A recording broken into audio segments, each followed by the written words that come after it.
بسم اللہ الرحمن الرحیم نحمدہ و نصلی علی رسولہ الکریم اما بعد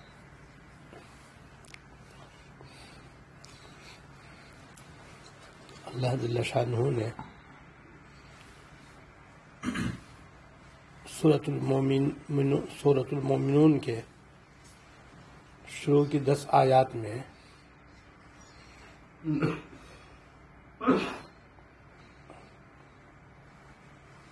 سات صفات بیان فرمائی ہیں کہ اگر وہ کسی مسلمان کے اندر ہوں سیدھا جنت میں جائے انشاءاللہ۔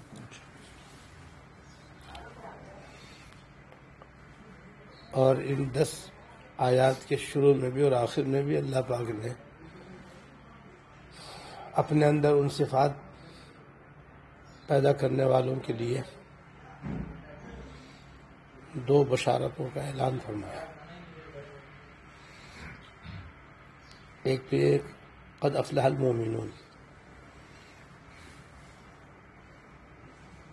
یقیناً فلاح پائی ایمان والوں نے۔ پھر آگے 7 صفات کا بیان ہے جن کے اندر یہ صفات پائی جاتی ہیں۔ ایک تو یہ بشارت ہے کہ اللہ تعالیٰ فرما رہے ہیں کہ یقیناً ان مسلمانوں نے فلاح پائی جن کے اندر یہ 7 اوصاف پائے جائے۔ فلاح کے 2 معنی یا 2 قسمیں، ایک اعلیٰ ایک ادنا۔ فلاح اسے کہتے ہیں کہ ہر مراد پوری، ہر پریشانی دور، اسے فلاح کہتے ہیں۔ ہر مراد پوری، ہر پریشانی دور۔ تو یہ ظاہر دنیا میں تو یہ ہو نہیں سکتا، بڑے سے بڑے بادشاہ کے لیے بھی نہیں ہو سکتا، نہ کسی ولی اور نبی کے لیے ہو سکتا، کیونکہ دنیا تو پریشانیوں کی جگہ ہے۔ اس لیے اعلیٰ درجہ جو ہے وہ تو جنت میں ملے گا سب کو انشاءاللہ۔ وہاں پر جو فلاح ہوگی وہ اعلیٰ درجے کی ہوگی، کامل درجے کی ہوگی، کوئی غم نہیں ہوگا، ہر مراد پوری ہوگی، اللہ تعالیٰ نصیب۔ اور ایک ادنا درجے کی فلاح ہے، وہ دنیا میں بھی اہل ایمان کو حاصل ہوگی، جس کا مطلب یہ ہے کہ دنیا میں عزت حاصل ہوگی، عافیت راس حاصل ہوگی، مرادیں پوری ہوں گی، وہ کچھ نہیں بھی ہوں گی، کچھ تکلیفیں بھی ہوں گی لیکن وہ دور ہو جائیں گی، اللہ تعالیٰ عافیت دے دیں گے، قدم قدم پہ حفاظت ہوگی۔ تو یہ فلاح جو ہے دنیا میں ملے گی، اور اس کا ملنا بھی بہت بڑی نعمت، جس کو آپ اس شعر سے سمجھ سکتے ہیں کہ سینکڑوں غم ہے زمانہ ساز کو، ایک طرح غم ہے تیرے ناساز کو۔ تو سینکڑوں غموں سے نجات مل جانا بھی تو بڑی زبردست فلاح ہے۔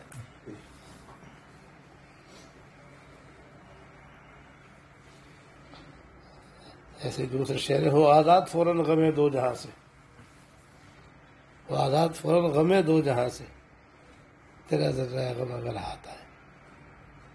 یہ بھی تو بہت بڑی فلاح ہے، یہ دنیا میں ملے گی۔ اللہ تعالیٰ اپنے انبیاء علیہ السلام کو، اولیاء کرام کو، نیک لوگوں کو اللہ تعالیٰ یہ دنیا میں فلاح عطا فرماتا ہے۔ اور دوسری جو عظیم نعمت کا اللہ پاک نے ان آیات میں اعلان فرمایا ہے کہ جو مسلمان یہ 7 اوصاف اپنے اندر پیدا کر لیں گے تو وہ جنت کے وارث بن جائیں گے، جنت بھی جنت الفردوس کے وارث بن جائیں گے۔ اب جنت الفردوس تو اللہ، جنت کی سب سے اوپر والی منزل کا نام ہے، جنت کی جو سب سے اوپر والی منزل ہے اس کا نام ہے جنت الفردوس، اور جنت کی 100 منزلیں ہیں، تو سب سے اعلیٰ جو درجہ ہے وہ 100 والا ہے۔ اس لیے حضور نے فرمایا ہے کہ جب تم اللہ تعالیٰ سے جنت مانگو، جنت الفردوس مانگو، وہ بالکل عرش الہی کے نیچے ہے، تو یہ 7 صفات اگر کوئی پیدا کر لے تو جنت الفردوس میں انشاءاللہ داخل ہوگا، جہاں وہ ہمیشہ ہمیشہ رہے گا۔ اور وہ 7 صفات ایسی ہیں کہ ہر مسلمان مرد ہو یا عورت آسانی سے اپنے اندر پیدا کر سکتا ہے۔ ان میں سے پہلی صفت یہ ہے الذین هم فی صلاتہم خاشعون، جو اپنی نماز میں خشوع کرتے ہیں، یعنی خشوع خضوع سے نماز پڑھتے ہیں۔ اور نماز چونکہ سب سے اعلیٰ عبادت ہے اس لیے اس کا ذکر فرما دیا، لہذا باقی عبادتوں کے اندر بھی خشوع خضوع کا اہتمام کرتے ہیں۔ اس کی تفصیل میں نے گزشتہ اتوار کو بیان کر دی۔ دوسری آیت، تیسری آیت میں اللہ پاک نے یہ فرمایا الذین هم عن اللغو معرضون، اور وہ لغو باتوں سے کاموں سے پرہیز کرتے ہیں، اجتناب کرتے ہیں۔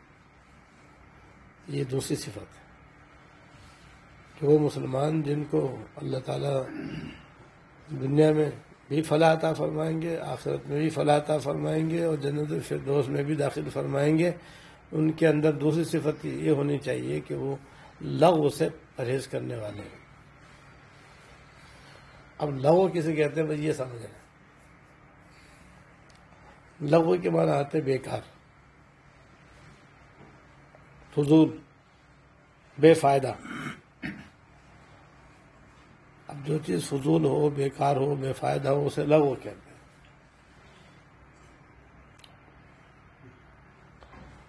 اور فضول اور بیکار باتیں بھی ہوتی ہیں،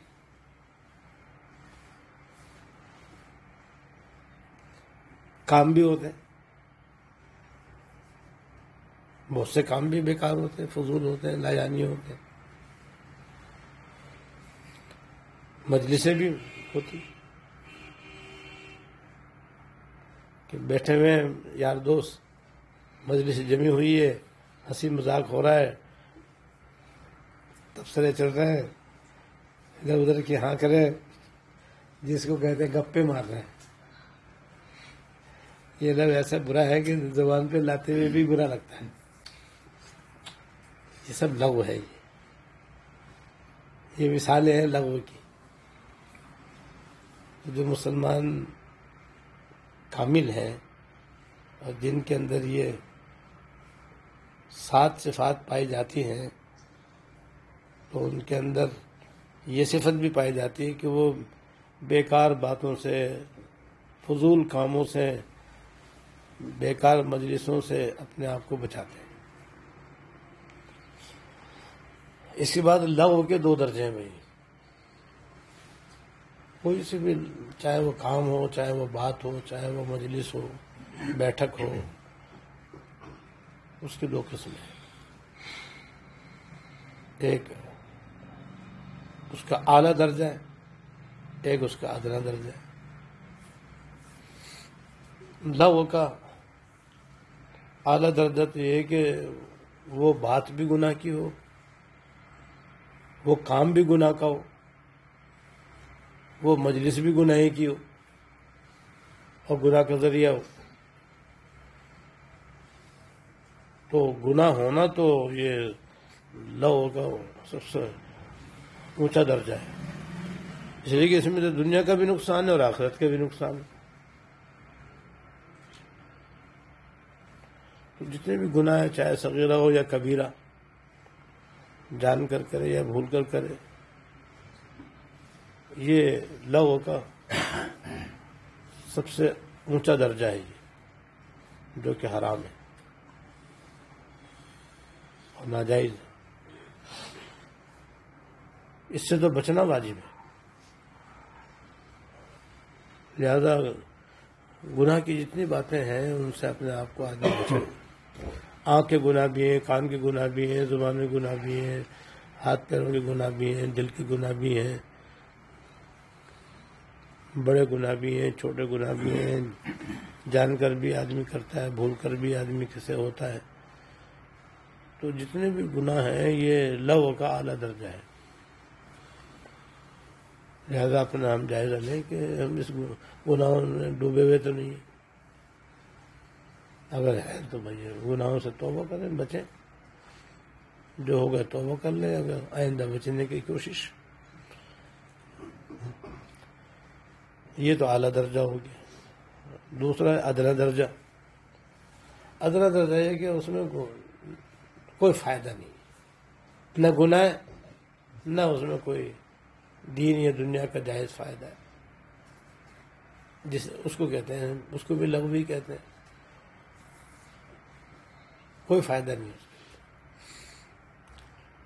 کوئی جس کو میں نے بیٹھے ہوئے ادھر ادھر کی بس باتیں کر رہے ہیں, بس کبھی سردی کے اوپر تبصرہ کر رہے ہیں, کبھی حکومت پہ تبصرہ کر رہے ہیں, کبھی اپنے باس کے اوپر تبصرہ کر رہے ہیں, تو کبھی کمپنی پہ تبصرہ کر رہے ہیں, کبھی مہنگائی پہ چیخو پکار کر رہے ہیں. بھائی ادھر ادھر کی بیٹھے رہے, ہاں کے رہے, بند کرو تو کچھ بھی نہیں, نہ ملا نہ دیا. ہاں نقصان اس میں بھی ہے. تو اتنی دیر اللہ اللہ کرتے تو فائدہ ہوتا, کوئی ذکر خیر کرتے تو ثواب ملتا. یوں ہی ہانکنے سے کیا ملا, کچھ نہیں ملا. تو اتنا قیمتی وقت جو ہے نا ضائع ہو گیا, یہ بڑا نقصان ہو گیا. جیسے برف والے کا سرمایہ برف ہے, اور اس کا پانی بند کر کے نالی میں چلا جائے تو اس کا تو سرمایہ ختم. ایسے یہاں پر بھی جتنے سانس ہم نے بکواس میں گزارے, بےہودہ باتوں میں گزارے, بیکار باتوں میں, فضول باتوں میں گزارے, وہ سارے سانس ضائع ہو گیا. زندگی کا قیمتی سرمایہ برباد ہو گیا اور ضائع ہو گیا. ہو رہی ہے عمر مثل برف کم, رفتے رفتے چپکے چپکے دم بدم. ہو رہی ہے عمر مثل برف کم, رفتے رفتے چپکے چپکے دم بدم.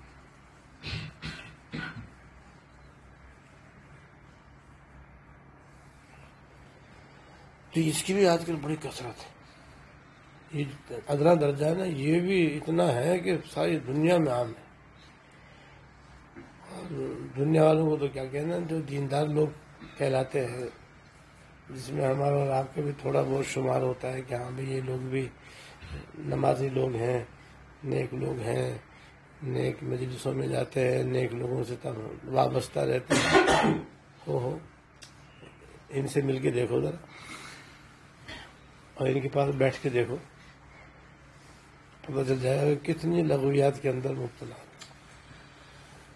یہ سمجھو کہ لغو ہی لغو ہے, اللہ ماشاء اللہ. یہ لغو جو ہے نا, جب تک ہمارے اندر رہے گا تو پھر یہ بشارتیں نہیں مل سکتی. یہ بشارتیں انہی کے لیے ہیں کہ وہ لغو سے اپنے آپ کو بچائیں, یعنی دونوں درجوں سے اپنے آپ کو بچائیں, اعلیٰ درجے سے بھی بچائیں, ادنا درجے سے بھی اپنے آپ کو بچائیں. اور آج کل جو ہے لغویات میں مبتلا ہونے کا جو سب سے بڑا آلہ ہے وہ موبائل ہے. موبائل تو بذات خود ایک آلہ ہے جس سے آپ دوسرے سے رابطہ کر سکتے ہیں. اس کے ذریعے آپ جائز ناجائز معلومات لے سکتے ہیں, جائز ناجائز پروگرام دیکھ سکتے ہیں. ایک آلہ ہے یہ تو. جائز استعمال جائز, ناجائز استعمال ناجائز. اس کو ناجائز استعمال بھی اتنا زبردست ہے کہ ساری ننگی دنیا جو ہے موبائل میں ہے. ذرا سا ٹچ کرو اور جناب ننگی فلمیں سامنے, ناچ گانا سامنے, ڈانس آپ کے سامنے, ننگی عورتیں سامنے, ننگے مرد سامنے, سارے فوش پروگرام سامنے. لوگوں کا اعلیٰ درجہ. اور گیم وغیرہ جتنے بھی ہوتے ہیں وہ سارے بھی ادنا درجے کے لغو کے اندر ہے. گھنٹوں آدمی ریس کر رہا ہے, ریس لگا رہا ہے, یا ویسی کارٹونوں کی اچھل کود کو دیکھ رہا ہے. بھائی وہ اس میں کیا مل رہا ہے آپ کو, سوائے وقت ضائع ہونے کی کچھ بھی نہیں. نہ کوئی ذہنی تفریح ہوتی ہے اس کے اندر, نہ کوئی جسم میں توانائی آتی ہے. ہاں ذہن بوجھل ہو جاتا ہے آدمی کا. یہ جو اس میں بے شمار گیمز ہیں اور بے شمار اس میں ایسے پروگرام ہیں جن کے دیکھنے سے وقت ضائع ہو جاتا ہے, حاصل کچھ نہیں ہوتا. وہی یہ سب لغویات ہیں. یہ ٹی وی کا حال ہے, اس میں گناہ پہلے خبر بعد میں. خبر نامہ ہی تو دیندار لوگ کہتے ہیں ہم تو خبر نامہ ہی دیکھتے ہیں. تو دیکھتے تو پہلے کیا دیکھتے ہوئے تو بتاؤ. پہلے گناہ بعد میں خبر. خبر کم دیکھنا زیادہ. آواز سے مزہ لینا الگ. اس میں بھی فیس بک میں بھی یہ جتنے بھی یہ جدید چیزیں ساری لو کے اعلیٰ درجے پر بھی مشتمل ہے, ادنا درجے پر بھی مشتمل ہے. اور کسی سے رابطہ کرنا ہو, کسی سے اس سے جائز معلومات بھی آدمی لے سکتا ہے, اچھی معلومات بھی آدمی کو مل سکتی ہے, وہ صحیح ہے. یہ جیسے بیانات سننا, یہ کتنا بہترین اس کا مصرف ہے. مگر ایسی چیزوں میں لوگوں کا دل تھوڑی لگتا ہے. اس میں تو مزہ ہی نہیں آتا. اس میں تو بچے بھی نہیں لگتے. بچے بھی ان کارٹونوں میں اس میں زیادہ ایسے منہمک ہو جائیں کہ انہیں خبر ہی نہیں ہے ہم کہاں ہیں. آواز بھی تو انہیں سنائی نہیں دیتی آواز, اتنے اس میں منہمک رہتے ہیں. اور ان سے وہ بیان سن لو تو مزہ ہی نہیں. یہاں مزہ کہاں ہے؟ یہ تو آپریشن ہے بھائی.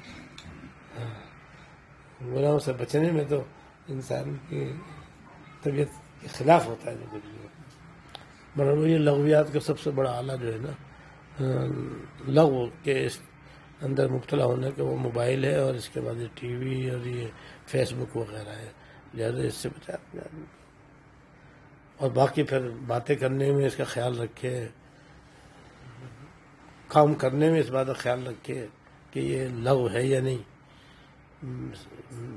مجلس میں بیٹھے تو دیکھے میں کس مجلس میں ہوں. اس لیے جہاں بھی لغو ہو اس سے اپنے آدمی اپنے آپ کو بچانا. سب سے پہلے زبان جو ہے نا وہ قابو میں کرنے کی ضرورت پڑتی ہے, کیونکہ زبان سے جو لغویات ہوتی ہیں وہ سب سے زیادہ ہے. اور اس کی وجہ سب سے بڑی یہی ہے کہ ہماری زبان بے لگام ہے. یعنی ہم نے اپنے بچپن سے ہماری عادت بے تحاشا بے سوچے سمجھے بولنے کی پڑی ہوئی ہے. جہاں ہم اپنے دوستوں میں گئے پھر دیکھو ایک دم منہ پھٹ جائے گا ہمارا, اور وہ باتیں زبان سے نکلیں گی کہ جن کے نہ سر نہ پیر, نہ لینا نہ دینا. وہاں چپ بیٹھ ہی نہیں سکتا آدمی بری عادت کی وجہ سے. نہیں تو دوستوں میں بیٹھے تب بھی آدمی بقدر سود بولے, کام کی بات بولے, اچھی بات بولے, ورنہ خاموش رہے. مگر یہ عادت نہیں ہے نا. عادت ہے بے تحاشا بولنے کی اور بے تکا بولنے کی. بس اس لیے جہاں بھی جائیں گے, بس دکان پہ جائیں گے تو ہاں بے تکا بولیں گے, دوستوں میں بیٹھیں گے وہاں تو ہے ہی سارا بازار اسی قسم کا. تقریبات میں جائیں گے تو وہاں بھی یہی ہوگا, وہاں کون چپ بیٹھا رہے گا. تو بھائی یہ سب سے پہلے زبان پہ تالا لگانے کی ضرورت ہے. بعد میں اپنے مجلس سے دیکھو, اپنے یار دوستوں کو دیکھو, اپنے پڑوسیوں کو دیکھو, اپنے عزیزوں کو دیکھو, اپنے گھر میں دیکھو. اچھی بات بولو, کام کی بات بولو, ایک دوسرے کا دل خوش کرنے کی اعتدال کے ساتھ باتیں کرو, وہ سب صحیح ہے. لیکن لاجانی باتوں سے اپنے آپ کو بچائے. اللہ تعالیٰ توفیق.